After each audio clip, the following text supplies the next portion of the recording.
Good evening students. आज जो है हम यूनिट 1 का जो है अगला टॉपिक देखने वाले हैं और टॉपिक का नाम है ग्रेफाइट। ग्रेफाइट जो है नॉर्मली जो है शॉर्ट नोट्स के फॉर्म में एग्जामिनेशन में पूछा जाता है और कभी कभी कंडक्टिंग बिहेवियर के बारे में भी पूछा जाता है। तो इस चैप्टर को, इस टॉपिक को हम दो तरीके से देख सकते हैं। एक शॉर्ट नोट के फॉर्म में देखेंगे और साथ ही साथ देखेंगे कंडक्टिंग बिहेवियर पर और इसके एप्लीकेशन पार्ट को भी देखेंगे। तो ये सब मिलाकर के एक शॉर्ट नोट के फॉर्म में तैयार किया जाएगा, लेकिन इंपॉर्टेंट टॉपिक है ये। देखिए, ग्रेफाइट जब भी हम देखते हैं तो क्या क्या इसके इंपॉर्टेंट चीज़ों को ध्यान में रखा जाता है, किन किन बातों को हम ध्यान में रखेंगे, उसको हम पॉइंट वाइज नोट करते जा रहे हैं। तो देखिए, जब भी ग्रेफाइट की हम बात करेंगे तो सबसे पहली बात क्या है, तो ग्रेफाइट जो है आपका ग्रेफाइट इज अ सेकेंड कैसे, डिस्कवरी के अकॉर्डिंग। फर्स्ट कौन है, डायमंड है, सेकेंड ग्रेफाइट है और थर्ड कौन सा है, फ्लोरीन है। तो फ्लोरीन्स को हम इसके आगे देखेंगे। तो graphite is a second allotrope of carbon. ये कार्बन का सेकेंड एलोट्रॉप है, ऐसा। तो ये first allotrope diamond, second allotrope आपका ग्रेफाइट है। एलोट्रॉप का मतलब समरूप, यानी सभी का जो स्ट्रक्चर जो है वो केवल कार्बन से मिलकर के बना है, बस अरेंजमेंट में क्या होगा, थोड़ा अलग फर्क होगा। तो उस फर्क को हम यहाँ पे देखने वाले हैं। अगर हम बात करें, सेकंड पॉइंट देखें ऐसा, तो ग्रेफाइट की बात करें तो graphite itself has two allotropic form। अगर हम बात करते हैं तो इसके खुद भी दो एलोट्रॉपिक फॉर्म है, किसके, ग्रेफाइट के। और उन एलोट्रॉपिक फॉर्म को हम क्या कहते हैं, तो एक जो है that is one is a naturally occurring, जिसे हम कहते हैं बीटा फॉर्म। जो पहला इसका है जो नेचुरली अक्रिंग बीटा फॉर्म है, और structure of beta form is a hexagonal. तो ये स्ट्रक्चर इसका हेक्सागोनल है। दूसरा फॉर्म जो है इसी का, जो सिंथेटिक फॉर्म है, that is a synthetic form of graphite and which is called as a alpha form, ऐसा। और अगर इसका स्ट्रक्चर देखा जाए तो वो कैसा है, तो वो है आपका रोम्बोहेड्रल, ऐसा। तो उसका स्ट्रक्चर कैसा, रोम्बोहेड्रल है। तो रोम्बोहेड्रल स्ट्रक्चर क्या है, अल्फा फॉर्म का है। हम जो पढ़ने जा रहे हैं, हमारे जो कोर्स में क्या है, हमारे कोर्स में इसका बीटा फॉर्म पढ़ना है, यानी जो स्ट्रक्चर हेक्सागोनल के फॉर्म में है। यानी हम क्या पढ़ने जा रहे हैं, हम पढ़ने जा रहे हैं बीटा फॉर्म ऑफ ग्रेफाइट। ये हम फोकस हमारा इस पर होगा। तो अभी देखिए हमने क्या लिखा है कि beta form of graphite are found in a hexagonal structure. तो यानी ये स्ट्रक्चर कैसा इसका है, हेक्सागोन के फॉर्म में पाया जा रहा है। और जब हेक्सागोनल स्ट्रक्चर है तो इसका मतलब है कि carbon atoms are arranged in, किस फॉर्म में होंगे, इन फॉर्म ऑफ हेक्सागोन के फॉर्म में अरेंज होंगे। हेक्सागोन कैसे बनता है भाई, तो जैसे बेंजीन बनता है, बेंजीन भी कैसा स्ट्रक्चर है, हेक्सागोन के फॉर्म में स्ट्रक्चर है। और ये डॉटेड लाइन है, ये किसको बताएगा, कार्बन एटम को बताएगा, ऐसा। अच्छा, अब देखिए जरा सा, अगर हेक्सागोन के फॉर्म में अरेंज्ड है तो आप देखेंगे, या देखिए यहाँ पे हमने हेक्सागोन के फॉर्म में बना के रखा है, तो आप क्या देखेंगे कि हर एक कार्बन जो होगा ये 3 अलग अलग कार्बन से अटैच्ड होगा। इसका मतलब क्या कहेंगे, हम लिखेंगे कि each carbon is attached to 3 different carbon atoms, ऐसा। 3 अलग अलग कार्बन एटम से जुड़ा हुआ होगा। जैसे देख सकते हैं कि एक कार्बन एटम ये, दूसरा ये, तीसरा ये कार्बन एटम ऐसे जुड़ा हुआ है। साथ ही साथ हम देख सकते हैं कि भाई 3 से जुड़ा हुआ है, यानी यहां पर यानी लिख सकते हैं कि carbon atom, each carbon atom कर सकते हैं, सभी में ऐसी बात होगी। तो नेक्स्ट हो सकता है ईच कार्बन एटम सोस sp2 हाइब्रिडाइजेशन। तो ये sp2 हाइब्रिडाइजेशन को शो करेगा। जितने भी इसके एटम्स होंगे, जो भी यहाँ पर एटम्स हैं, सब sp2 हाइब्रिडाइजेशन को शो करते हैं। साथ ही साथ अगर देखा जाए कि दो के बीच का बॉन्ड एंगल, मतलब बॉन्ड एंगल की बात करें तो कि बॉन्ड एंगल हमेशा कितना होगा, यहाँ बना देता हूँ मैं, देखिए 120 ऐसा लिख सकते हैं। अगला पॉइंट क्या लिख सकते हैं, नेक्स्ट पॉइंट लिख सकते हैं कि बॉन्ड एंगल, देखिए नेक्स्ट पॉइंट लिख लीजिएगा, bond angle between 2 carbon atoms is कितना है भाई, 120 डिग्री का है ऐसा। और ये जो हेक्सागोन के फॉर्म में अरेंज हैं तो सीट की तरह स्ट्रक्चर बनाते हैं। मतलब कहने का मतलब क्या है कि मान लीजिए कि इस तरीके से मेरे पास बुक है, ऐसा बुक है ऐसा, तो ऐसे सीट की तरह स्ट्रक्चर बनाएंगे। और क्या होगा, ये सीट जो है ऐसे हेक्सागोनल स्ट्रक्चर से बना हुआ है। तो ये क्या कर रहे हैं, एक सीट की तरह स्ट्रक्चर बना रहे हैं। और सीट को हम ग्रेफीन के नाम से जानते हैं। किस नाम से जानते हैं, ग्रेफीन के नाम से जानते हैं। तो यहां लिख सकते हैं they form seat like structure, carbon atoms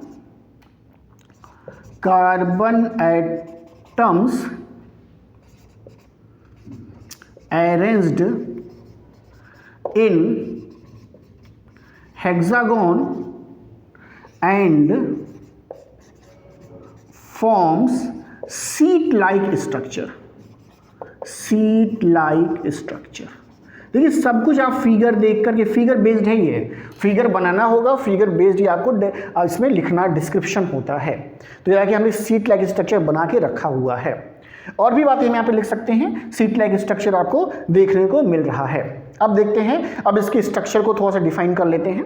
देखिए यहाँ पे अब चीज़ों को लिख नहीं रहे हैं, कुछ चीज़ें बता भी दे रहे हैं आपको यहाँ से। देखिए अगर हम इसके स्ट्रक्चर को देखते हैं तो एक कार्बन से दूसरे कार्बन के बीच जो डिस्टेंस है दैट इज 1.42 एंगस्ट्रॉम। तो लिख सकते हैं the distance between 2 carbon atom is 1.42 angstrom, ऐसे लिख सकते हैं। तो डिस्टेंस हमने यहां बता दिया। फिर क्या लिख सकते हैं कि एक लेयर से दूसरे लेयर के बीच का डिस्टेंस वो कितना है, वो है 3.4 एंगस्ट्रॉम के बराबर। तो distance between the 2 layer of the graphene, हमने क्या कहा कि भाई ग्रेफीन कहते हैं एक जो लेयर है, तो distance between the 2 graphene is equal to 3.4 angstrom. और साथ ही साथ कहेंगे एक बात और हम कह सकते हैं कि जो 2 लेयर हैं इनके बीच जो है ये वीक अट्रैक्शन फोर्स पाया जा रहा है। और इस अट्रैक्शन फोर्स को हम कहते हैं वंडर वॉल फोर्स। तो there are a weak attraction force present between the 2 layers of graphene which is called as van der Waal force। तो इस लाइन को भी यहाँ पर हम लिख सकते हैं। तो इतनी सारी बातें हम लिख सकते हैं। एक लाइन और लिख सकते हैं यहाँ पर है कि due to this weak van der Waal force the graphene the nature of graphite is soft। इसी van der Waal फोर्स के नाते ही इसका जो नेचर है सॉफ्ट है। अदरवाइज देखिए डायमंड कितना सख्त है, तो वहां पर कोवैलेंट बॉन्ड पाया जा रहा है इसीलिए वो सख्त है। लेकिन यहां पर क्या है, van der Waal फोर्स पाया जा रहा है, इसके नाते क्या है, ये आपका मुलायम है या सॉफ्ट है। इसीलिए इसका उपयोग देखिए कहां पे कर रहे हैं, इसका उपयोग जो है हम लुब्रिकेंट के फॉर्म में कर रहे हैं। ओके, अच्छा लुब्रिकेंट के फॉर्म में कर रहे हैं यानी इसका मेल्टिंग पॉइंट बहुत ज्यादा है। एक लाइन और लिख सकते हैं कि the melting point of graphite is about 3700 degree centigrade. देखिए कितना ज़्यादा है, इतना ज़्यादा है।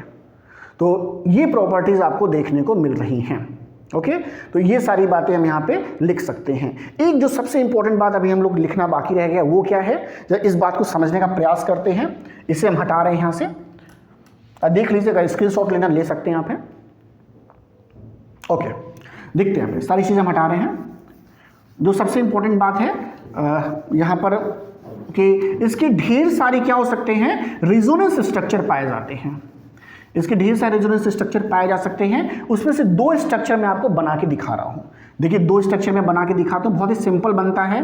देखिए रेजोनेंस स्ट्रक्चर कैसे बनेगा, तो सेंटर में एक ऐसे बनाइए बेंजीन रिंग। अब जितने इसके कॉर्नर से उसको मिलाता हुआ बेंजीन रिंग को बनाते चले जाइए, ऐसे देखिए। फिर इस कॉर्नर को बनाते हुए ऐसे देखिए, ऐसे बेंजीन रिंग बनाइएगा। देखिए इसको बनाते हुए देखिए ऐसे ऐसे। फिर यहाँ पर देखिए कैसे बन सकता है, तो यहाँ पर देखिए अगर हमें बनाना होगा तो हम कैसे बनाएंगे, इसके बराबर कर दिया, ये कर दिया, ये कर दिया, ऐसे। इस पे बनाना होगा तो कैसे बनाएंगे, देखिए ऐसे बनाएंगे, ऐसे करेंगे, ऐसे बनाएंगे। हर एक कॉर्नर इस पे बनाना होगा तो कैसे बनाएंगे, देखिए ऐसे बनाएंगे, ऐसे बनाएंगे, ठीक इस तरीके से। ऐसे ही रेजोनेंस स्ट्रक्चर बनाने का मतलब है कि दोनों स्ट्रक्चर आपस में कन्वर्ट हो सकते हैं। तो बिल्कुल एक और बना लीजिए, देखिए एक और बिल्कुल उसी पैटर्न पर, हर एक कॉर्नर्स पर, इसके हर एक फेस पर कह सकते हैं बेंजीन रिंग को बनाते हुए चले जाइएगा। देखिए ऐसे ऐसे ऐसे। फिर यहां बना लीजिए, देखिए ऐसे। यहां बनाने को कह रहे हैं हमसे तो यहां बना दीजिए, देखिए ऐसे। यहां बनाने को कहा जा रहा है तो देखो भाई ऐसे बना दो, बन गया। अब देखिए सबसे पहले सेंटर में क्या करिए, ये बॉन्ड को अरेंज करिए अल्टरनेट, जैसे बेंजीन में अल्टरनेट है। तो देखिए एक बॉन्ड, एक बॉन्ड, एक बॉन्ड, अल्टरनेट लगा दिया। अब इस अल्टरनेट से नीचे लगाइए ऐसे, और इस किनारे में भी अल्टरनेट लगाइए। एक लगा दिया, छोड़ दीजिए एक, फिर एक लगाइए डबल बॉन्ड, फिर एक छोड़िए, फिर डबल बॉन्ड लगाइए, फिर एक बॉन्ड छोड़िए, फिर डबल बॉन्ड, फिर एक छोड़िए, फिर डबल बॉन्ड, एक छोड़ के फिर डबल बॉन्ड, एक छोड़ के डबल बॉन्ड, एक छोड़ के डबल बॉन्ड, एक छोड़ के डबल बॉन्ड, ऐसे लगाना है। ऐसे यहां भी कर लीजिए, लेकिन इस बार यहां से स्टार्ट नहीं करिए, इस बार चेंज कर दीजिए। इस बार यहां कर दीजिए, यहां कर दीजिए, यहां, तभी तो रेजोनेंस होगा। स्ट्रक्चर सेम होगा, बस अरेंजमेंट अलग होगा। तो ऐसे कर दीजिए। तो अब देखिए कैसे हो जाएगा, इसको लिखना चाहेंगे तो अब यहां से बना, एक को ले लीजिए, यहां कर दिया आपने, छोड़िए, यहां बनाइए, ऐसे कर दीजिए, इसको छोड़िए, यहां कर दिए, इसको छोड़िए, यहां, इसको छोड़िए, यहां, इसको छोड़िए, यहां, इसको छोड़ के अल्टरनेट लगाइएगा। देखिए अल्टरनेट लग गया।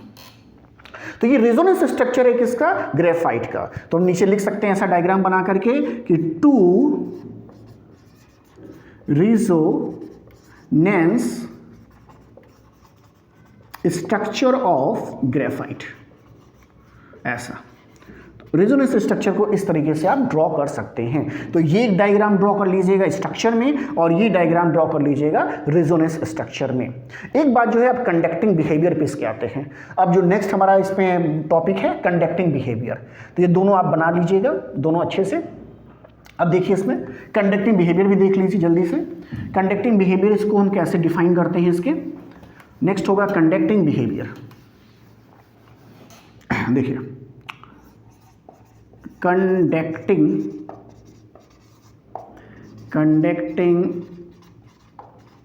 Behaviour of graphite, conducting behaviour of graphite कैसे इसको डिफाइन किया जाए कंडक्टिंग बिहेवियर को।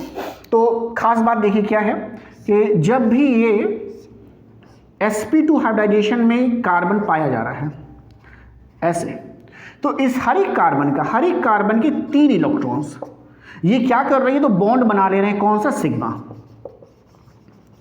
3 अलग अलग कार्बन एटम से। लेकिन जो फोर्थ इलेक्ट्रॉन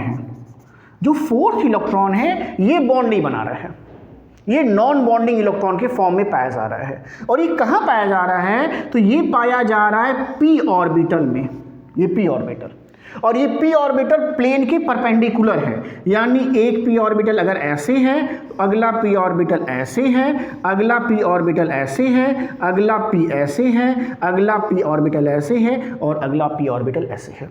यानी अगर हम दिखाना चाहें, बुक में दिखाना चाहें ऐसे, देखिए बुक पे, तो ये प्लेन है, तो एक p ऑर्बिटल का लोब ऐसे है, तो दूसरे p ऑर्बिटल का लोब ऐसे है। तो यानी एक लोब सबका ऊपर के साइड में है और एक लोब सभी का नीचे के साइड में है। तो होता क्या है, होता ये है कि ऊपर के जितने भी लोब हैं ये आपस में मिल जाते हैं। तो जो इलेक्ट्रॉन यहां पाया जा रहा था इस ऑर्बिटल में, अब ये इलेक्ट्रॉन इस पूरे सरफेस में मूव कर सकता है। मतलब इलेक्ट्रॉन की पोजीशन लोकलाइज्ड नहीं है, डीलोकलाइज्ड हो गई है।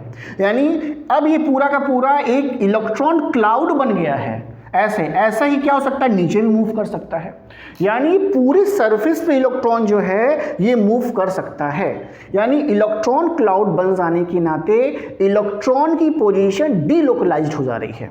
इस डीलोकलाइजेशन के कारण ही क्या है, आपका जो ग्रेफाइट है ये कंडक्टिंग बिहेवियर को शो करता है। तो कंडक्टिंग बिहेवियर का एकमात्र रीजन ये है कि जो फोर्थ इलेक्ट्रॉन है इसका जो पाई ऑर्बिटल है ये परपेंडिकुलर है प्लेन के। This is the perpendicular to the plane ऐसा। और सारे पी ऑर्बिटल मिलकर के क्या बना रहे, इलेक्ट्रॉन क्लाउड का फॉर्मेशन कर रहे हैं। तो electron can move the whole surface of the graphene. तो पूरे सरफेस ग्राफीन पर ये मूव करता है, इसके नाते इसको आपको कंडक्टिंग बिहेवियर दिखाई देता है। तो ये कंडक्टिंग बिहेवियर का इसका जो है मेन रीजन आपको देखने को मिलता है। तो ये हमने यहाँ पे देख लिया। अब इसमें हम लोग क्या देखने जा रहे हैं, इसका एप्लीकेशन पार्ट देखने के लिए जा रहे हैं।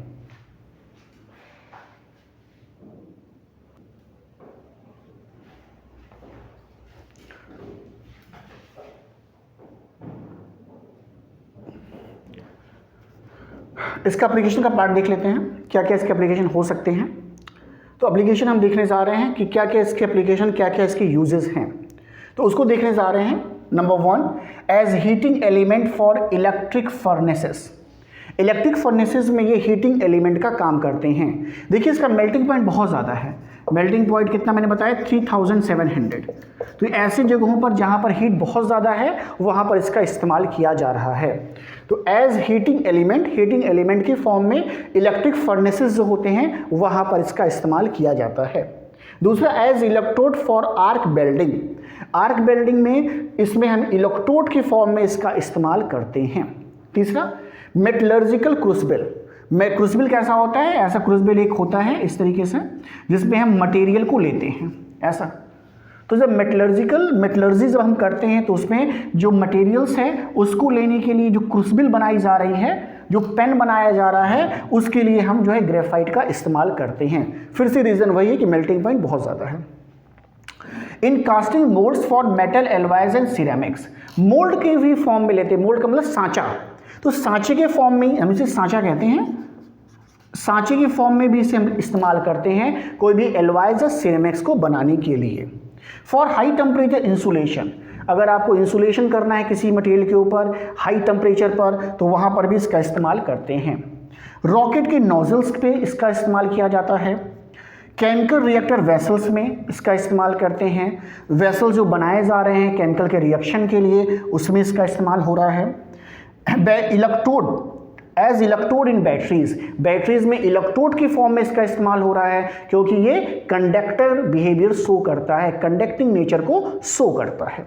ऐसे ही एयर प्यूरिफिकेशन डिवाइस में इसका इस्तेमाल हो रहा है। ऐसे ही इसका ब्रशेस एंड रजिस्टर्स को बनाने में इसका इस्तेमाल हो रहा है।